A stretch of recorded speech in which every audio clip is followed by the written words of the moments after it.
The Watchers is the directorial debut of Ishana Night Shyamalan, the daughter of M. Night Shyamalan.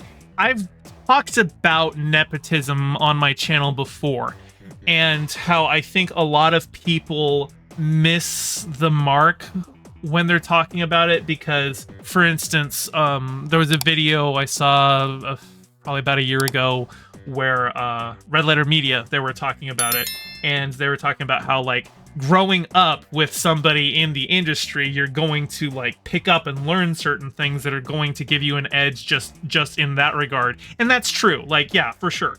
A blacksmith's son is probably going to pick up a little bit about how to be a blacksmith. A director's daughter, I don't know, maybe she was on set some days watching him. So, like, it's not always like, oh, well, you only got this job because of nepotism and you weren't very good. I think this movie is very competently directed. For a film debut, I think she does a good job here. It's just more about, for my mind, the issue is nepotism is more about the opportunity. Because everyone wants to be in Hollywood.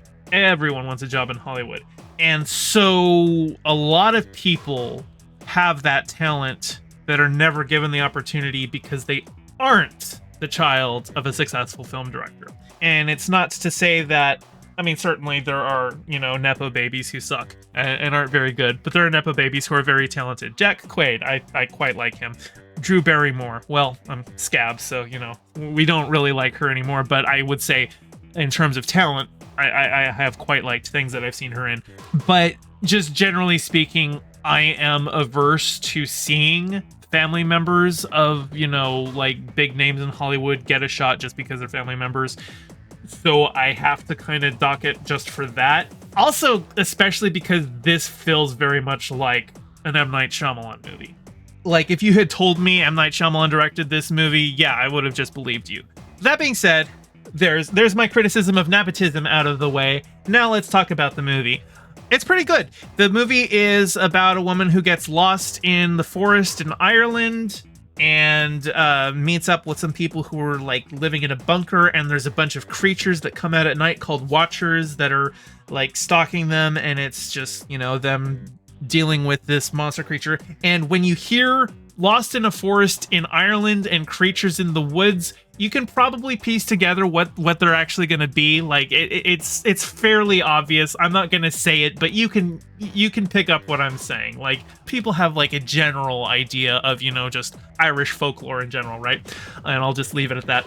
The characters are fairly flat in, like, that Shyamalan style where, like, characters will literally just state their motivations to the other characters in a very matter-of-fact way. That, for, like, kind of like a storybook fairy tale kind of writing style works, but for films meant to be enjoyed by adults who have more, you know, nuanced and sophisticated tastes, gets a little basic. And, you know, it's not like the movie is bereft of talent. I think Dakota Fanning she's the main character, and, you know, I have been a fan of Dakota Fanning since she was a kid. I think she's, like, I think it's actually fairly rare to have a child star, like, maintain their talents into adulthood, and I think Dakota Fanning is actually pretty good at that. But in this film, I think her performance is not the best, and I kind of want to blame that on the director. A lot of performance is not just the actor, it's a relationship between the actor and the director. And if the director isn't communicating to the actors what it is that they want out of them, or is communicating the wrong thing to them, you like, a bad director can make a stellar actor look horrible. Like, just honestly, a good example, Hayden Christensen's a really good actor, but you wouldn't know it from watching the prequels because George Lucas famously cannot direct actors. Famously, George Lucas's direction for his actors is always faster and more intense. And that's it. That's all he knows how to do, because he's not an actor's director. And I don't necessarily think that Ishana Shyamalan is an actor's director. But then, like I said, sounds like she's taking after Dad. Shyamalan characters just in general tends to be that very flat, stating their motivations very matter-of-factly to the camera or to another character. and this suffers from that. Other than that, like I think for a freshman premiere, I think it's a fairly decent film. I enjoyed myself with it. The twists are pretty easy to anticipate, but that's not always a bad thing. Like, I think any plot twist that ruins your enjoyment of a movie is a bad plot twist. If you know the twist going into a movie and it ruins your enjoyment of the film, I think that's a bad plot twist.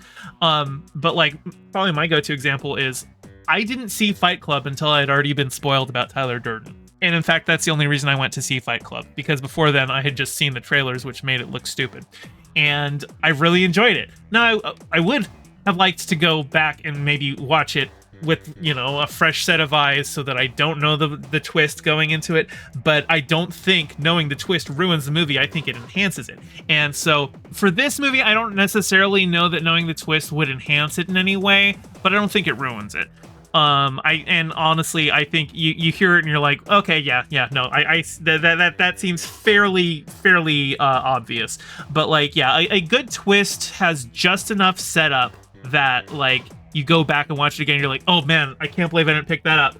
And this isn't that, but it's not like trying to bash you over the head with the twist. The twist felt like a fairly natural progression from the way that the story was going. It's a Shyamalan movie. I gotta talk. There's a twist. Yeah. I hope Ishana is able to carve out a niche for herself directing that is not so much in her father's shadow. This is still solidly there. This is still, like I said, if you told me M. Night directed it, I would believe you, but it's okay.